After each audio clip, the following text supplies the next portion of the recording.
전국에 계신 수험생 여러분 안녕하십니까? 저는 오늘 강의를 진행하게 될 영어 강사 임건규입니다. 반갑습니다. 예, 여러분들 겨울방학은 알차게 계획한 대로 잘 보내셨는지 모르겠습니다. 추웠지만 아주 뜻깊은 겨울방학이었으면 좋겠습니다. 예, 이제 겨울이 다 끝나고 조금 있으면 3월, 그래서 2017 학년도에 입시가 시작되고요. 그리고 그 입시의 첫 단추를 3월 모의고사를 통해서 시작하게 됩니다. 그래서 여러분도 마음이 조금 설레시고 할 텐데요. 그래서 제가 오늘은요, 2017학년도를 준비하기 위한 2017학년도 입시의 첫 단추를 아주 잘 꿰기 위한 3월 모의고사, 그 중에서도 영어 영역 대비법에 대해서 강의를 하도록 하겠습니다. 예, 그래서 본 강의에서는요, 여러분들이 보게 될 모의고사의 정확한 영어 문제의 성격, 그리고 각 파트별 학습법에 대해서 설명을 진행하도록 하겠습니다. 자, 그러면 이제 TBS 기적의 TV 상담받고 대학 가자. 예, 3월 학력평가 대비 영어 영역 강의 시작해 보도록 하겠습니다.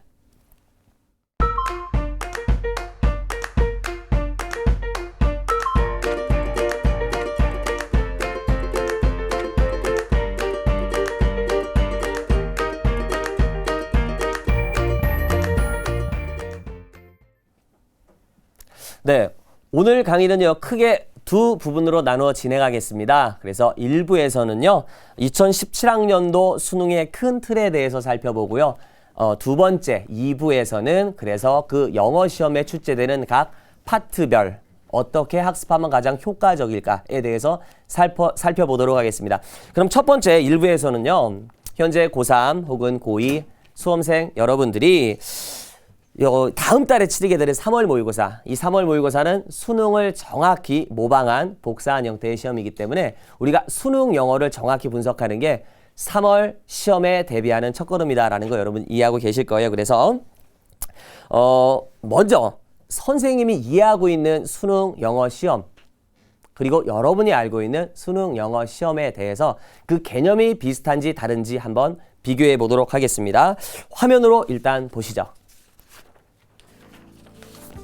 네, 제가 크게 세 부분으로 나눴습니다. 첫 번째가 출제 어휘, 그 다음에 지문의 내용, 그 다음에 EBS와의 연계, 이렇게 되어 있는데요. 첫 번째 어휘 보시면 5천여 개 이상의 고교 필수 어휘 내에서 출제한다. 참거짓 여러분 한번 생각해 보시고요. 그 다음에 사회, 문화, 경제, 과학 등 통합 교과적으로 출제하며 철학적이거나 현학적이거나 혹은 논리 사고력을 요구하는 문항이 많다.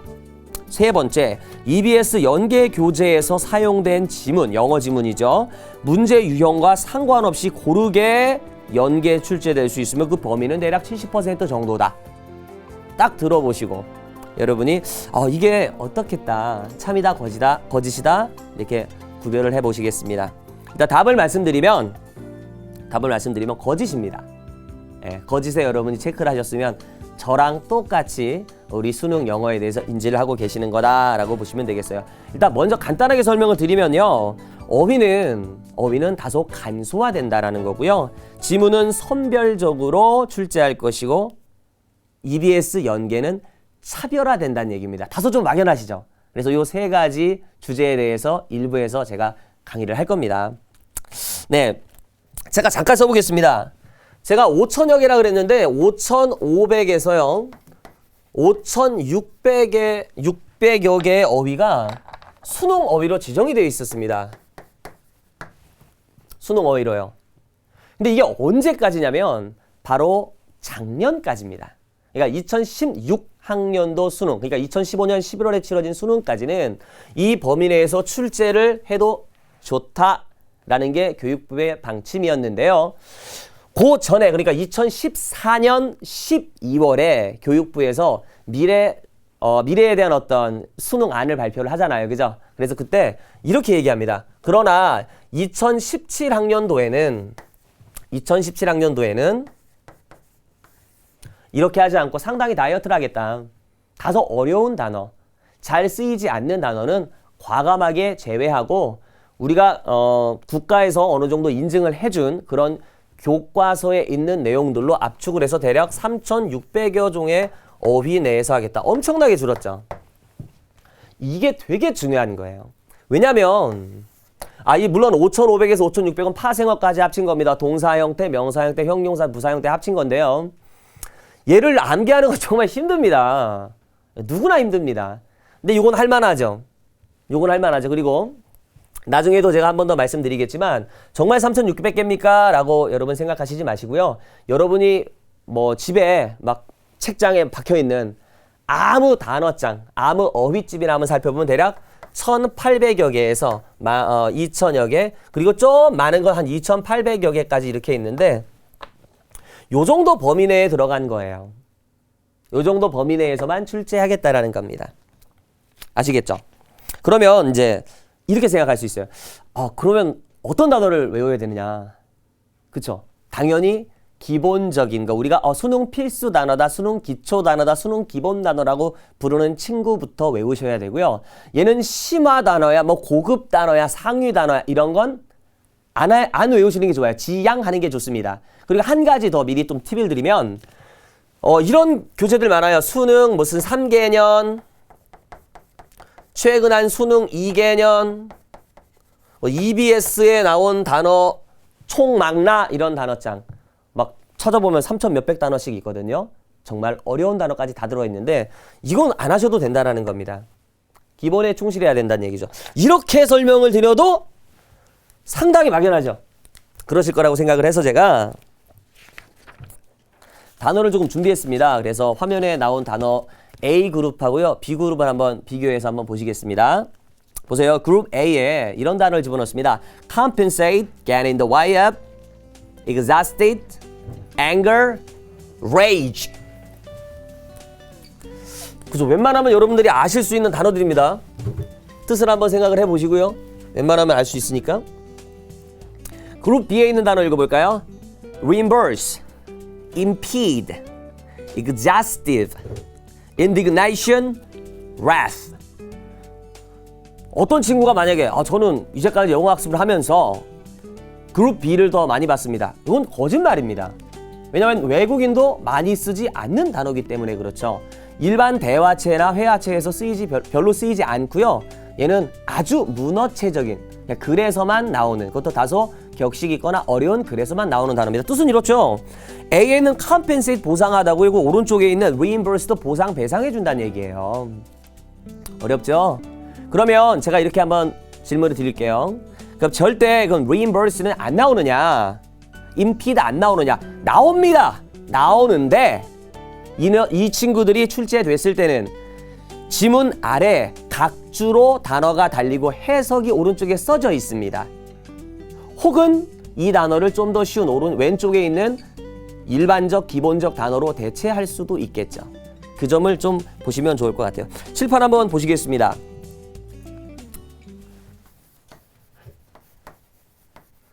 다 쓸 수 없으니까요. 이렇게만 한번 해볼게요. compensate하고 reimburse만 한번 다시 한번 비교를 해드릴게요. 선생님이 제가 강의를 우리 고등학생 여러분들에게 강의를 할 때와 대학생들에게 토익 강의할 때 강의가 이렇게 달라요. 먼저 제가 오늘 아침에 한 토익 강의는 이렇습니다. compensate A for B. A에게 B에 대해서 보상해주다. reimburse A for B. A에게 B에 대해서 보상해준다. 이런 얘기인데요. 이 친구들이 어떻게 묘하게 다르냐면 compensate는 여기 있는 A, 다시 말해 목적어가 나올 때도 있고 안 나올 때도 있어요. 이거 좀 더 유식하게 표현하면 이 친구는 자동사로도 쓰이고 타동사로도 쓰인다는 얘기입니다. 아래에 있는 reimburse는 항상 타동사로만 쓰여요. 언제나. 그런데 지금 제가 이 설명한 건요. 제가 이게 대학생을 대상으로 강의를 했기 때문에 이렇게 설명한 거죠. 수능을 보는 입장에서는 이 두 개를 구분할 필요가 없습니다. 그죠? 이 친구는 자타 다 나오고 이 친구 타동사로만 쓰인다라는 것은 어휘 문제가 토익이라든지 탭스에 나왔을 때나 필요한 것이고요. 우리 수능하는 친구들은 이 단어를 잘 모르셔도 하물며 몰라도 상관이 없고요. 이 위에 있는 기본 단어 잘 알고 계시면 되는 겁니다. 이게 정말 중요한 거죠. 범위를 정해서 공부한다는 거예요. 영어 공부엔 끝이 없지만 수능 영어는 분명히 시작과 끝이 명확히 있습니다. 그렇죠? 이게 부담이 상당히 줄었죠. 맞습니까? 그리고 이제 요 얘기 한번 해볼게요. 우리가 단어장을 사서 공부를 합니다. 왜 단어장을 사서 공부를 하냐면 시간을 절약하기 위해서 그런 거예요. 원래는 사전도 찾고 그냥 독해하면서 내가 정리하고 좋아요. 좋은 방법인데 우리가 수능 대비 앞으로 1년이 안 남았습니다. 채 200 몇십 일밖에 안 남았기 때문에 외부 단어장을 사서 보는 건데요. 그 단어장에서 단어학습에서 아주 중요한 게 있습니다. 통째로 다 외우려 하지 마시고요. 기본부 예를 들어 2000단어 중에 1500이 기본이면 그 1500부터 먼저 달달달 암기하고 나머지로 영역을 확장하는 게 훨씬 현명한 방법이라는 걸 머릿속에 강력하게 자리매김 하시고 계시는 게 좋다라는 겁니다. 언제나 기본부터 학습한다는 거죠. 맞습니까? 이렇게 해서 제가 이제 어휘가 이 정도 나오는구나. 한 3천 얼마로 줄었구나라는 거 그번 말씀드린 거고요. 그럼 두 번째 제가 아까 말씀드렸던 것 중에 두 번째가 뭐였습니까? 그렇죠? 독해의 내용입니다. 그래서 다소 전문적이고 현학적이고 추상적이고 난해하고 논리 추론력을 요구하는 문제가 출제된다 안 된다? 절대로 되지 않는다라는 겁니다. 왜냐? 그게 교육부의 방침이에요. 예, 그 2014년 12월에 교육부가 발표한 자료에 정말 자세히 나와 있는데 저희가 그거 이제 들어가서 인터넷으로 들어가서 확인해서 보기 힘드니까 제가 이렇게 말씀을 드리는 겁니다. 보죠. 범교과라는 표현이 있어요. 넘나든다 이거죠. 그러니까 문이과적인 인문자연적인 모든 것을 다루겠다. 그런데 내용을 심화적으로 다루겠다는 게 아니라 소재를 범교과적으로 다루겠다. 이게 윤리도 나오고 철학도 나오고 문학도 나오고 기타 교양도 나오고 하겠다라는 거죠. 맞습니까? 신문도 나오고요. 서간문도 나오고 합니다. 그거지 범교과라고 해서 어렵게 낸다는 말이 절대 아니라는 거예요. 그럼 이제 여기서도 난해한 부분이 생겨요. 뭐냐? 어렵지 않은 걸 내겠다는데 기준이 뭐냐죠. 왜냐면 어렵다는 상대적 용어니까. 그죠? 그래서 제가 이 정도가 한계일 것 같다라는 한계선을 제시해 드릴 거예요. 작년도 수능에 41, 42번 문제, 장문 문제거든요. 그 친구 한번 화면 한번 보시겠습니다. 네, 제가 읽어 드릴 테니까 한번 해석을 머릿속으로 한번 해보십시오. 잘 안 돼도 상관이 없습니다. In the middle of the 19th century, Queen Victoria is supposed to have asked physicist Michael Faraday what good his experiment with electricity and magnetism were. He answered, Madame, what good is a Bible?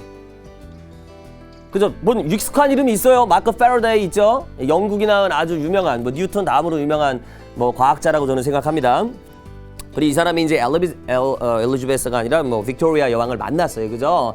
그래서 여왕이 19세기에 이제 이렇게 물어본 거예요. 물리학자 패러데이한테 What good? 무슨 소용이 있냐? 네가 electricity, 전기고요. magnetism, 자기입니다. 자석의 영향. 전기와 자기를 네가 실험하는데 그게 무슨 효과가, 무슨 영향이, 무슨 쓸모가, 무슨 효용이 있겠느냐? 물었더니 이제 그 사람이 이렇게 대답하는 거죠. 여왕한테 Madame, 마담은 아줌마란 뜻이 아니라 여러분 그 직위를 갖고 있는 높은 여성한테 쓰는 말이에요. 그거 오해하시면 안 됩니다. 의역하면 이거죠. 여왕님, What good is a Bible? 애는 무슨 쓸모가 있는 거죠? 이게 무슨 말이에요, 이게? 커봐야 안다는 거잖아요, 그죠? 그래서 글의 내용이 무슨 내용이냐면 단순한 과학이, 기본 과학이 앞으로 어떤 가치를 가지고 있을지는 나중에 봐야지 알 수 있다. 지금 당장의 효용성을 가지고 과학의 가치를 논하지 마라, 이 얘기인데요. 그쵸? 딱 보고 아시면 되죠.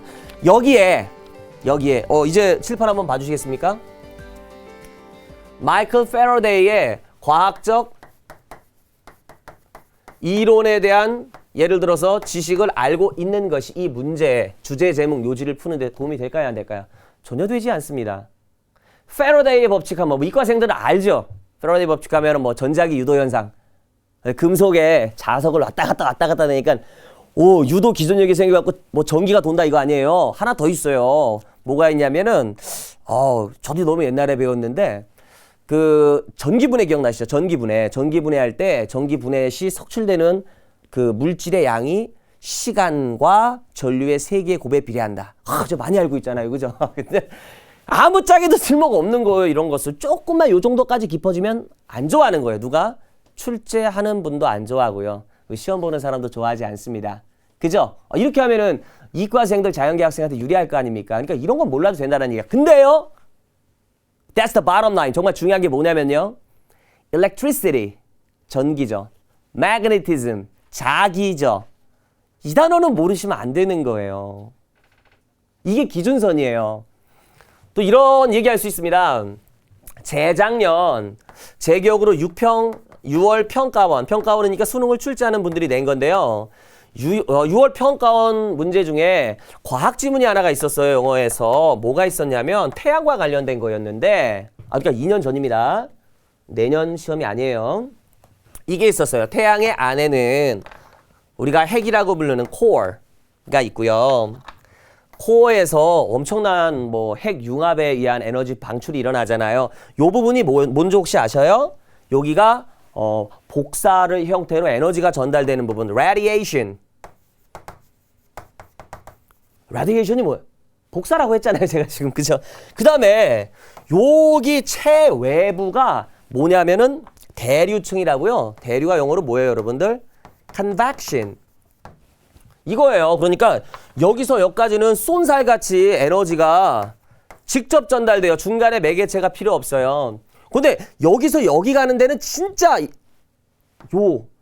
빛의 속도로 뚫고 하면 금방일 것 같지만 여기는 너무 많은 물질이 있어가지고 얘가 못 나가요. 그래서 마치 얘를 뭐에 비유하냐면 블랭켓, 담요에 비유한 지문이 있습니다. 근데 요거는 선생님처럼 사전 지식이 있는, 배경 지식이 있는 사람은 그냥 보고 너무 당연한 건데 평소에 이제 1등급을 계속 착실하게 맞던 친구도 틀리더라고요. 그래서 독해를 못해서 틀린 게 아니라 배경 지식이 부족으로 틀린 거예요. 그런데 이런 문제를 더 이상 출제하겠다, 안 하겠다? 하지 않겠다. 만약에 한다 하더라도 convection, 이 대류라는 단어와 radiation까지는 좀 애매합니다만 요거 회색질에 있는 단어입니다. 그죠? 근데 요거 이제 복사 이런 단어를 옆에 명시해 줄 가능성이 농후하다는 겁니다. 구별하실 수 있으시겠죠? 명확하게. 맞아요? 되게 어려웠어요. 제가 이거 해설 강의 했었는데 그때 학생들이 해설 강의 듣고도 뭔 말인지 모르겠다. 특히 문과생들은 그냥 손을 이렇게 들었습니다. 그때. 얘는 출제 안 돼요. 이렇게는.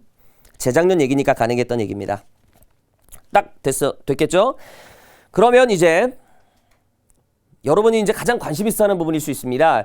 EBS 교재에서 연계 출제가 된다고 하는데 누구 말 들어보니까 70%에서 50%로 연계가 뭐 준다 이런 설도 있는데 연계는 어떻게 될 겁니까? 이렇게 여러분이 궁금하실 거예요. 그죠?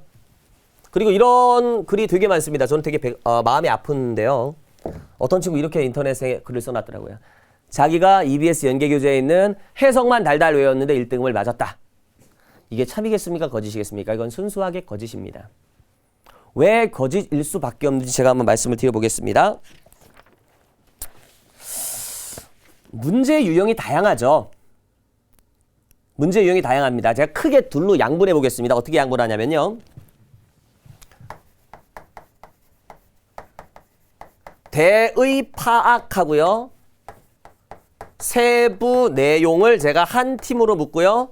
나눌게요. 기타 문제, 뭐 빈칸이라 어휘, 어법, 순서 이거 다 기타고 요 집단 A하고 집단 B 어떤 출제상의 차이가 있냐면 대의 파악이라는 게 뭐예요? 주제, 소재, 요지, 요약 이거 아닙니까? 그죠? 그냥 내용 알면 아는 거죠. 내용 알면 풀 수 있는 거죠. 이 친구를 작년 6월 평가원부터는 교육부에서 어떻게 얘기했냐면 내용을 알면 풀 수 있는 이런 문제 유형은 절대로 직접 출제하지 아니한다. 절대로 직접 출제하지 아니한다. 그럼 어떻게 출제하겠느냐? 소재만 비슷한 걸 하겠다는 얘기예요. 간접 출제하겠다는 얘기죠. 뭐 이런 거예요. 예를 들어서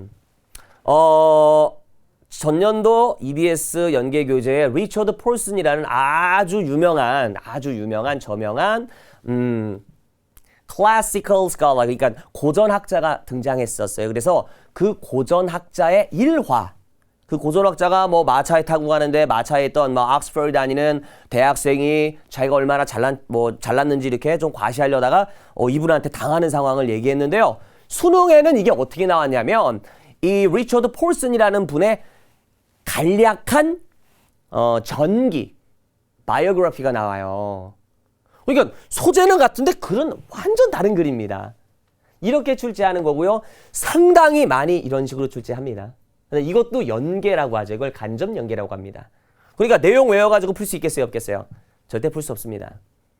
그죠? 그러니까 인터넷에 나오는 정보를 정말 주변에 있는 전문가에게 진위 여부를 가려달라고 하는 것이 되게 중요합니다. 그죠? 막 외워갖고는 절대 상위 등급 1, 2, 3등급 이내 들 수 없습니다라는 거 말씀을 제가 드리고 싶어요. 그리고 세부 내용 파악이 뭐냐면요. 여러분들 그런 거 있잖아요.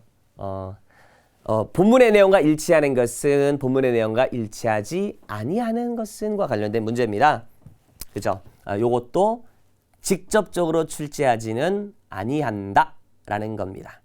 아시겠죠? 그러면 이제 이렇게 또 질문할 수 있어요. 그러면 세부 내용이었던 연계교재에서 세부 내용 파악으로 나왔던 문제는 어떻게 바뀔 수 있습니까? 예, 지칭 추론. 가리키는 바가 무엇이냐 나올 수 있고요. 실제 나왔고요. 그리고 어법으로도 나올 수 있습니다.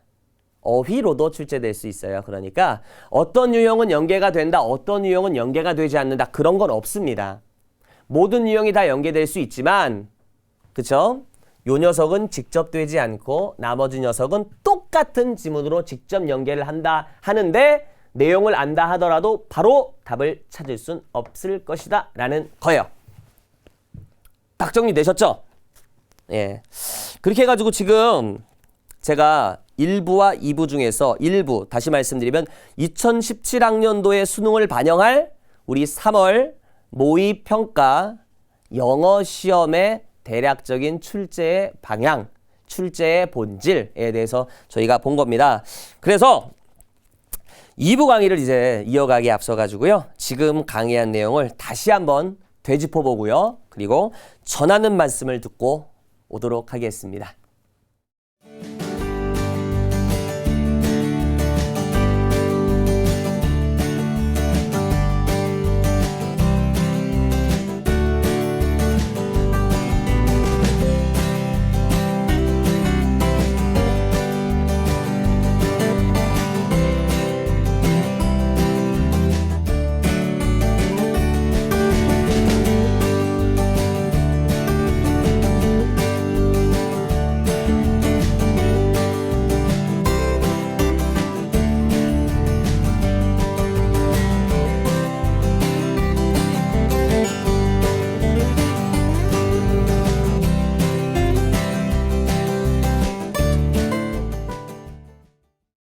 기적의 TV 상담받고 대학 가자 수시 상담을 신청하세요.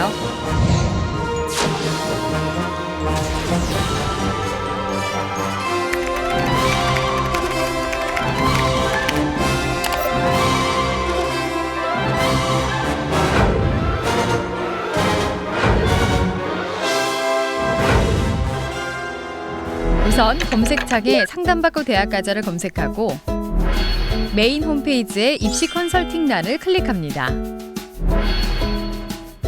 이용 동의와 가입 정보를 작성한 후 신청 양식에 따라 작성하면 완료. 기적의 TV 상담받고 대학 가자 수준 높은 대입 컨설팅 지금 바로 신청하세요.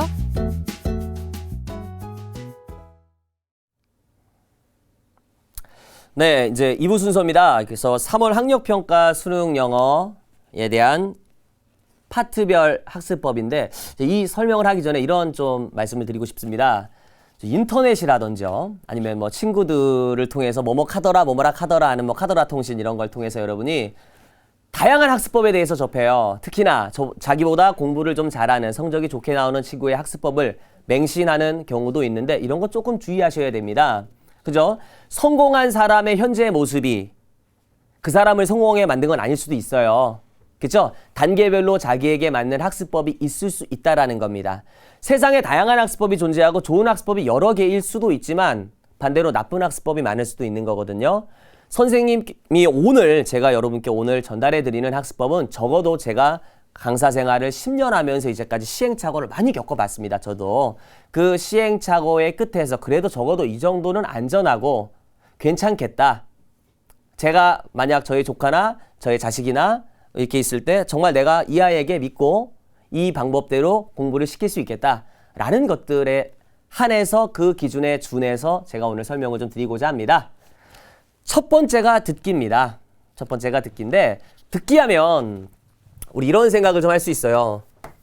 듣기는 뭐 선행학습을 많이 한 아이 같은 경우에는 그러니까 선행학습이라는 건 뭐 지금보다 이전에 공부를 좀 많이 했다는 얘기죠. 특히나 중학교 때. 그 아이는 되게 쉽게 맞추는 거고 나처럼 선행을 못한 친구는 힘들어하는 부분이니까 듣기는 그냥 두세 개 틀리는 걸로 두고 그냥 독해나 열심히 해야겠다. 이런 생각을 많이들 하세요. 그런데 조금 생각해 보세요. 듣기 한 문제 틀리는 거나 독해 한 문제 틀리는 거나 똑같이 틀리는 겁니다. 독해 문제는 정말 열심히 막 공을 들여가고 풀려고 하고 듣기는 그냥 흘러가는 대로 막 대충 듣거든요. 그래서 운에 맡기는 경우가 많아요. 정말 아깝습니다. 배점은 똑같이 2점 내지 3점인 겁니다, 여러분들. 듣기는 다 맞추고 가야 되고요. 제가 여러 번 입시 강의를 하면서 느낀 건데 영어가 지금 6등급, 7등급인 친구 그래서 6등급, 7등급은 거의 듣기를 반 정도밖에 못 맞춰요. 그런 친구도 3월 달부터 공부 바짝 해서 9월, 10월 되면 듣기를 다 맞거나 하나 틀리는 것까지 올릴 수가 있습니다. 그런데 이것이 노력만 한다고 되지는 또 않아요. 그래서 이 듣기 정말 까다로운 버릴 수는 없는데 하려니까 귀찮고 까다로운 거 그거에 대해서 좀 얘기를 하고 싶습니다. 제가요 이 듣기의 제목을 되게 거창하게 잡았습니다. 결국 정보를 처리하는 것은 사람의 뇌다. 이렇게 했는데요. 일단 먼저 화면에 제가 듣기 평가를 대비하는 엉뚱한 자세에 대해서 세 가지를 좀 준비해 봤습니다. 화면을 먼저 보시죠. 네, 이렇게 되어 있습니다. 꾸준히 그리고 열심히 문제를 풀면 된다. 그죠? 뭐 EBS 연계 교재도 풀고 사설 교재도 풀고 하면 된다. 노력이 곧 실력이다. 저는 이거 엉뚱하다고 생각하는 거고요.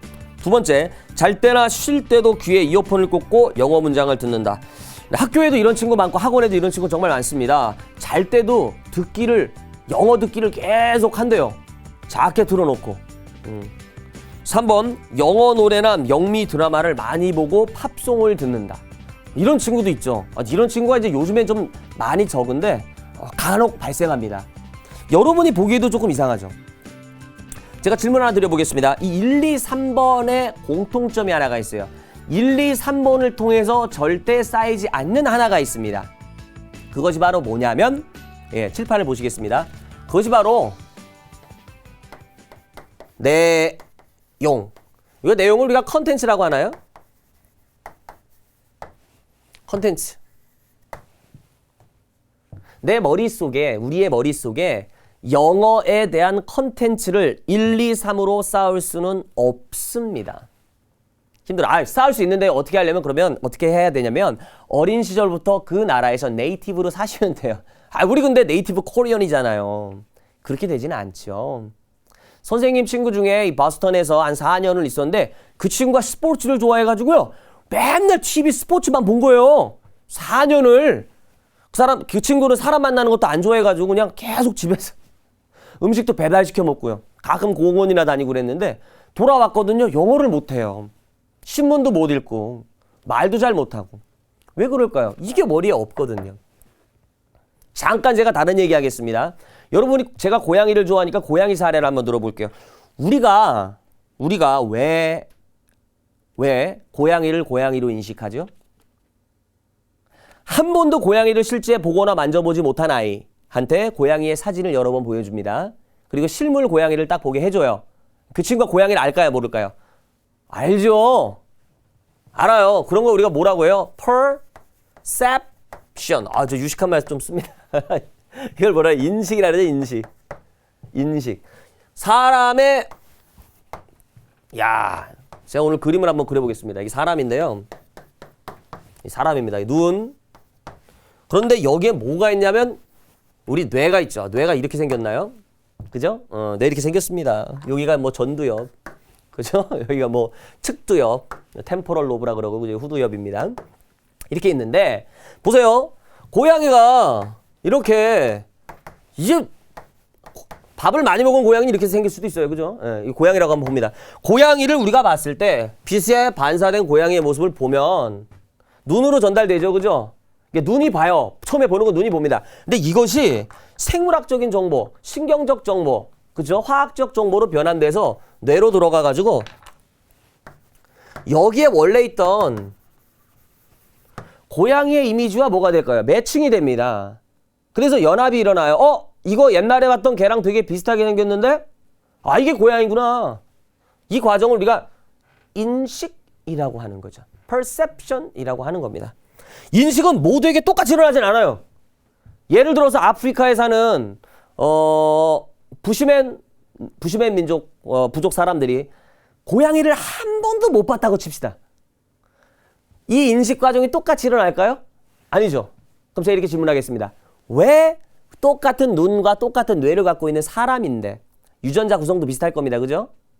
왜 걔는 그 사람들은 인식을 퍼셉션이 실패할까요? 고양이가 없어서요? 아닙니다. 뭐가 없어서? 안에 컨텐츠, 내용이 없죠. 비교해 볼 만한 것이 없습니다. 이거를 고스란히 영어 학습, 그 중에서도 듣기에 적용을 시켜 보겠습니다.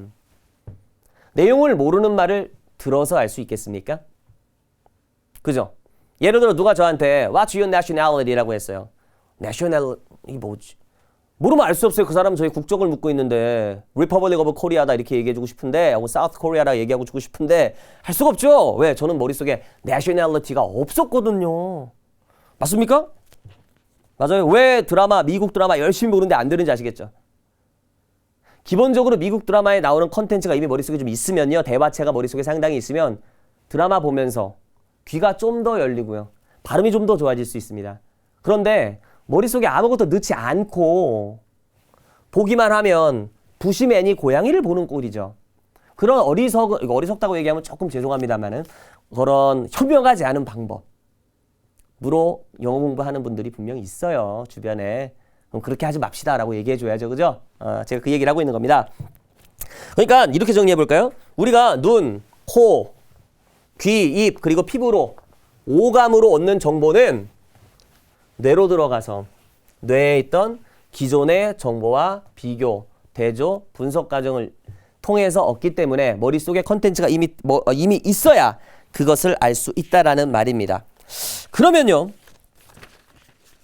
우리가 여기서 우리는 영어 듣기를 좀 많이 틀리는 3개 이상 틀리는 사람을 우리라고 여기서 일단은 국한시켜 봅시다. 우리가 영어 듣기 점수를 향상시키고 싶으면 뭐부터 해야 됩니까? 딱 떠오르죠.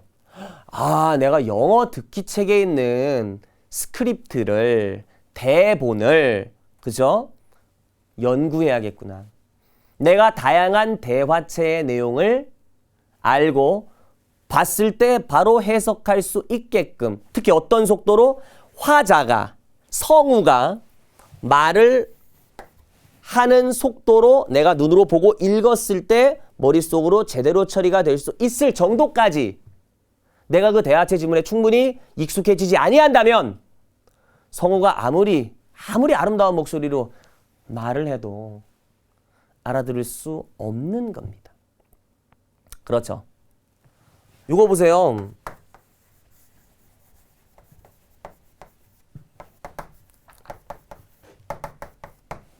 I'd appreciate it. I'd appreciate it. 이렇게 얘기했을 때 어떤 친구는 이거 안 보고도 알아들어요. 어떤 친구는 봐도 모르는 친구들이 있고요. 보면 아는데 들어서 모르는 친구들이 있고요. 근데 이 중에서 가장 힘든 경우가 봐도 모르고 들어도 모르고. 당연히 이 친구는 봐도 모르니까 들어서 모르는 거죠. 두 번째 괜찮아요. 보면 알아. 그 일에 대해서 감사할 겁니다니까 그 일을 해주시면 상당히 고맙겠습니다라는 뜻이죠. 이게. 그거 보면 알아요. 그 친구는 몇 번만 들으면 착 귀에 감깁니다. 제가 드리려는 말씀의 본질이 이제 전달이 좀 된 것 같아요. 그죠? 이 얘기입니다. 그래서 오늘의 핵심, 아까 뇌 얘기까지 되게 거창하게 말씀을 드렸는데 핵심 이겁니다. 알면 들리고 모르면 안 들린다. 이게 정말 중요합니다. 알면 들리고 모르면 안 들린다라는 거예요. 되겠습니까? 그러면 이제 어법 얘기 좀 해보겠습니다. 어법. 그죠? 문법, 그라마죠.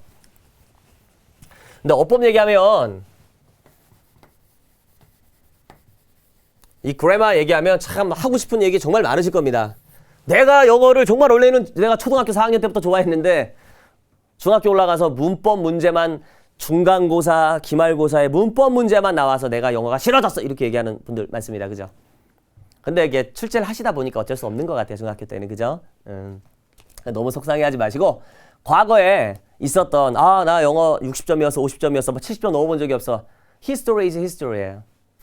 과거는 과거입니다. 지나간 거고요. 이제 새로운 여러분의 그저 미래를 써야 될 상황이니까 이제까지 못했던 거 다 치우시고 지금부터 열심히 하면 됩니다. 문법은 일단은 확실하게 방향을 정해서 갑시다. 제가 이렇게 제목을 붙였어요. 어법 문제 풀이는 혹은 어법 문제 풀이보다는 구문 독해부터 잘하자. 우리가 문법을 배우는 이유는 보세요. 문법 문제를 아주 멋지게 화려하게 수려하게 처리하기 위한 방법도 됩니다. 이거를 우리가 내신 때 중간고사 기말고사 때 참 요거 많이 했습니다. 그런데 훨씬 더 본질적이고 훨씬 더 중요한 이유는 이거죠. 독해 잘하기요. 독해 잘하기.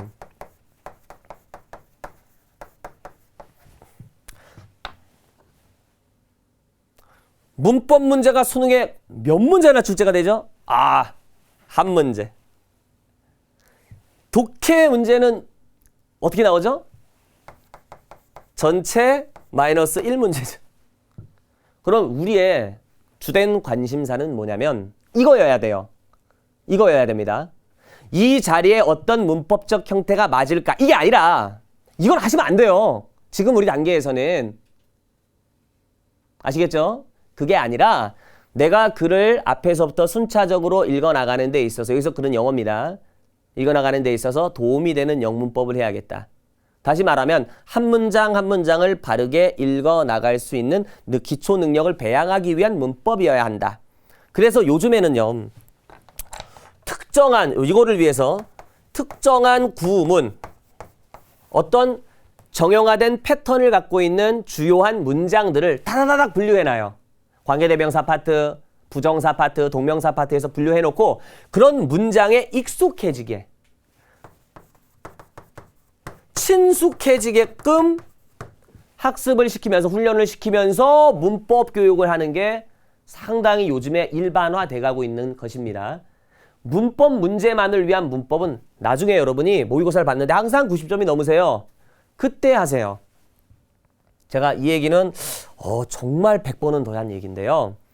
제가 뭐 여러 가지 강의를 합니다만 가장 제가 공들여서 하는 강의가 우리 입시, 대입 영어인데 그럼 학생들이 많이 질문을 합니다, 저한테. 근데 맨날 뭐 갖고 오냐면요. 학생이 4등급이에요. 5등급이에요. 6등급이에요. 7등급, 8등급도 있습니다. 이 친구들이 저한테 와서 하는 말이 왜 여기는 왜 대수는 되고 위치는 안 되나요? 왜 위치는 되고 대수는 안 되나요? 이걸 저한테 물어보고 있습니다. 그럼 제 마음은 어떨까요? 참 무겁습니다. 이 설명을 하면 학생이 뭐라고 오해를 하냐면 왜 선생님 이거나 설명 잘해주지 왜 저 무시해요? 이렇게 받아들일 수 있어요. 그러면 안 되죠. 단계별로 스텝 바이 스텝 해야 될 것이 있어요. 그 점을 제가 말씀을 드리는 겁니다. 그죠? 그래서 구문에 친숙해야 된다. 또 근데 이제 이게 있죠. 그래 구문에 친숙해지라는 걸 알겠는데 그래서 도대체 어떻게 하라는 거냐. 그래서 제가 예문 하나 써드릴게요. 보겠습니다. 제가 주어를 하나 쓰고요. 그 주어가 뒤에서 수식받아서 길어지는 형태의 관계대명사를 한번 이용을 해볼게요. A man. 사람이죠.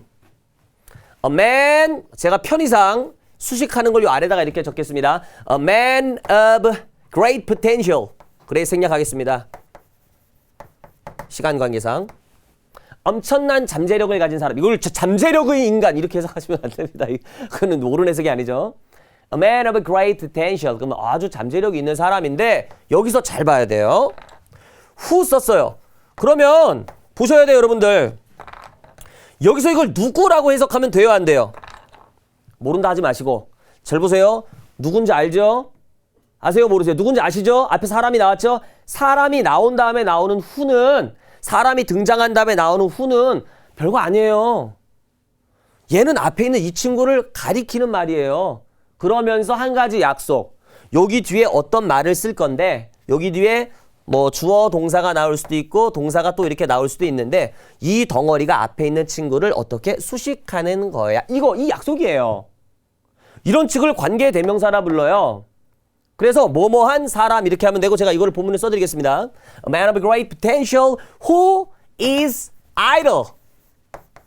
이런 건 알아야죠. 이거 게으르다는 겁니다. 게으른 아무것도 하지 않는. 여기까지가 주어져. A man of great potential who is idle. 동사 써볼게요. is likely to fail. 실패할 가능성이 있다. 실패할 가능성이 높다. be likely to는 뭐뭐할 가능성이 크다죠. 그럼 어디서 실패하냐? in whatever. 무엇에서나. whatever he may try.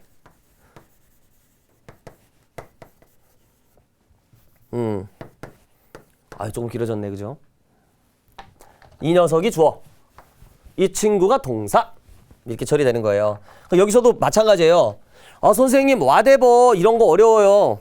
이거 whatever 써야 돼요? however 써야 돼요? whenever 써야 됩니까? 이걸 묻지 마시고 약속하는 거예요.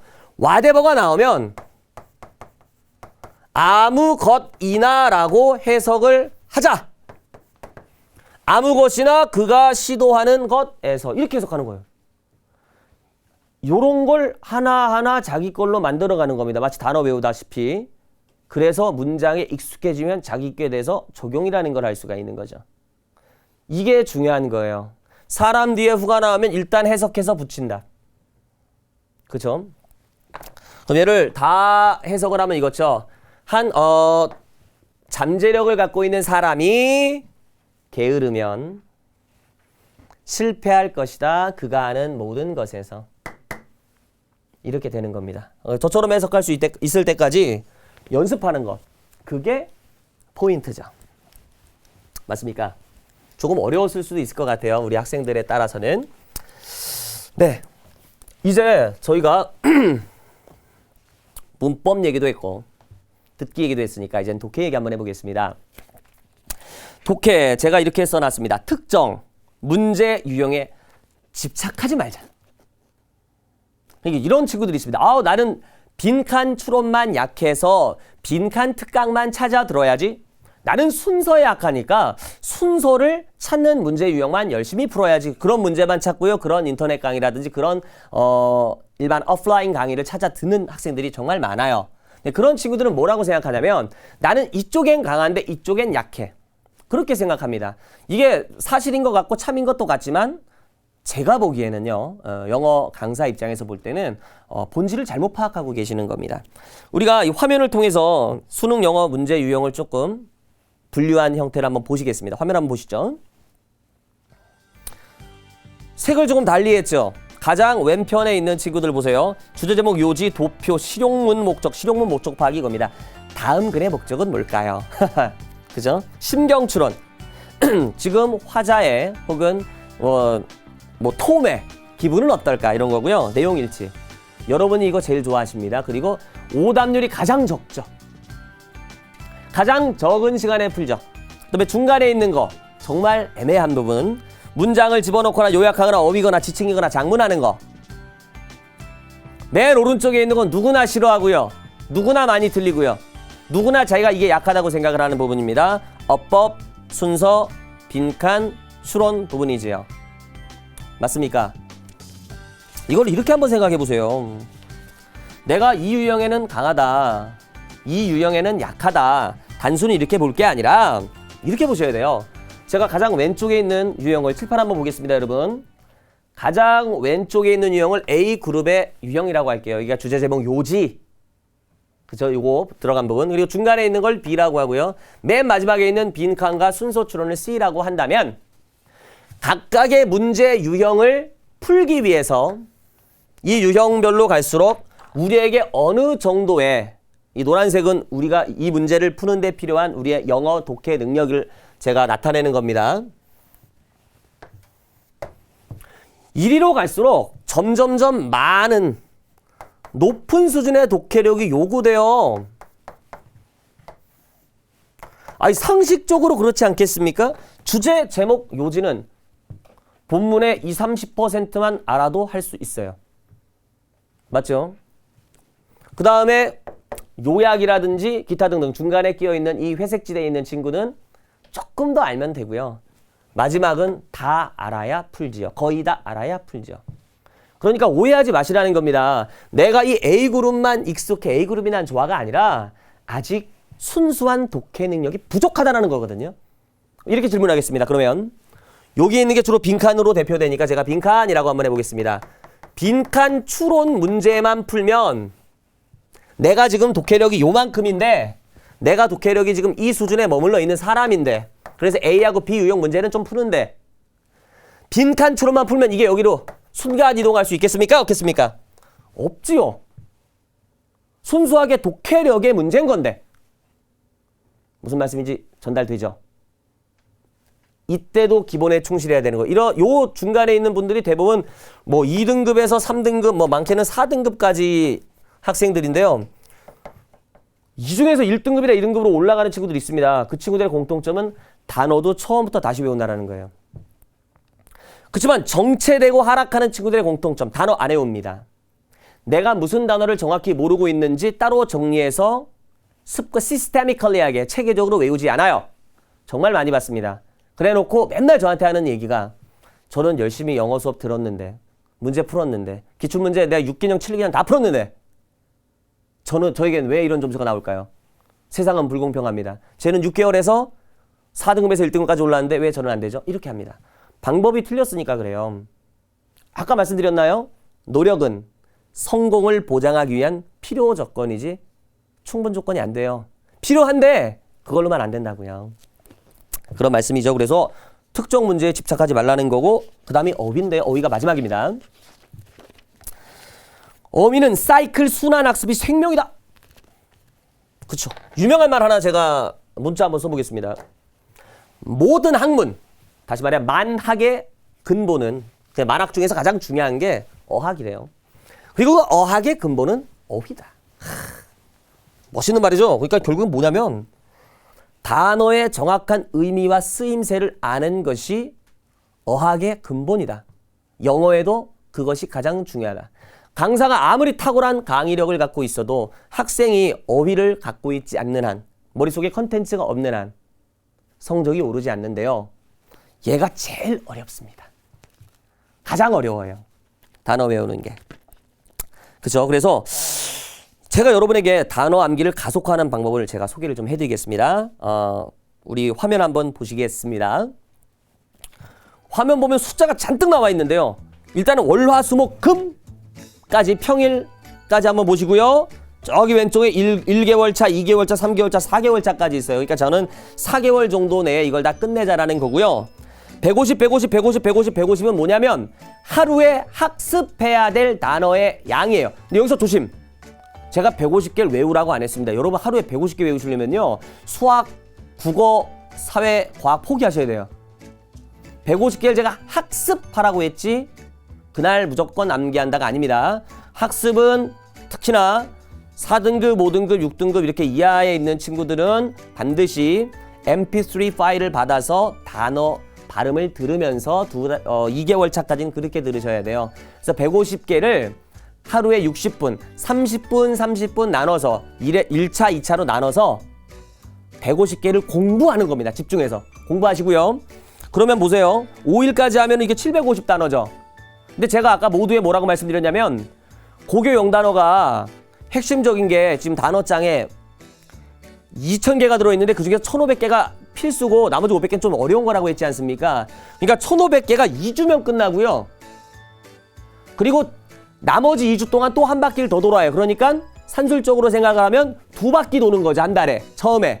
그런데 토요일하고 일요일에 제가 하프라고 써놨어요. 절반. 뭐냐? 한 주에 한 거의 절반을 토요일 날 하고 그 나머지 절반을 일요일에 한다. 다시 말해서 주말 복습까지 같이 한다. 주말이 되게 바쁘겠죠? 맞습니까? 이렇게 하면은 한 달에 2번 보는 게 아니라 첫 달에 2번 보는 게 아니라 복습까지 포함해서 총 4번 도는 거예요. 순환을 4순환을 하는 거고요. 두 번째 달에도 똑같이 4순환 합니다. 근데 이 두 번째 달이 너무 힘들어요. 그래서 학생들이 이때 뭐라 그러냐면 저 해도 안 되는 것 같으니까 그냥 하루에 30개씩 외울게 이렇게 합니다. 해도 안 되는 게 아니라 아직 시점에 도달하지 못한 거거든요.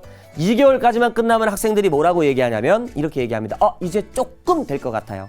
이때 비슷하게 생긴 어휘들이 막 혼동되기 시작해요. 헷갈리기 시작합니다. 아주 좋은 현상이에요. 그리고 3월차 때는 곱하기 2입니다. 300, 300, 300, 300, 300. 그러면 정말 대단한 게 일주일에 한 바퀴가 돌아서요. 4 플러스 4, 8바퀴를 도는 겁니다. 대단하죠? 그리고 4월차 때는 400인데 이때는 제가 어떻게 400합니다. 그렇게 하시는 게 아니에요. 이때는 이미 단어장에 있는 거에 50%, 60%, 70% 이상을 자기가 알기 때문에 이때는 형광펜으로 자기가 약한 부분만 체크해서 그 부분만 외우는 거기 때문에 오히려 시간은 적게 든다라는 거예요. 이렇게 해서 4개월 후에는요. 여러분들이 6월 평가원이 끝나고 9평을 준비할 텐데 4개월이 끝나면 그때는 정말 강해진 어휘력을 갖게 된다라는 겁니다. 딱 감이 오세요? 그래서 어휘는 이렇게 합니다. 어휘는 무조건 순환이다. 그리고 1월과 2월이 정말 힘들고 이때 많이들 포기하는데 얘만 포기하지 않는다면 3월 차부터는 정말 여유롭게 단어 암기할 수 있다는 거고 4월이면 완성되고요. 4월 달에는 뭐 빨간색 형광펜이든 노란색 형광펜이든 다시 한번 칠해서 마무리해서 단어장에 있는 단어 중에서 좀 이제 고급 단어 조금 어려웠던 나머지 500단어를 같이 해주는 거예요. 그래서 언제까지? 수능 보는 전날까지 여러분이 어휘에 만전을 기울여야 합니다. 영어 학습에 50%, 과장하면 80%까지는 순수하게 어휘의 영역이다 라고 제가 자신 있게 말씀드릴 수가 있습니다. 네, 자 지금까지 수능 그리고 우리가 3월 학력평가 모의고사에 대해서 영역별, 그쵸? 파트별 학습법에 대해서 제가 강의를 해드렸는데요. 강의 마무리하기에 중요한 부분을 다시 한번 짚어보겠습니다.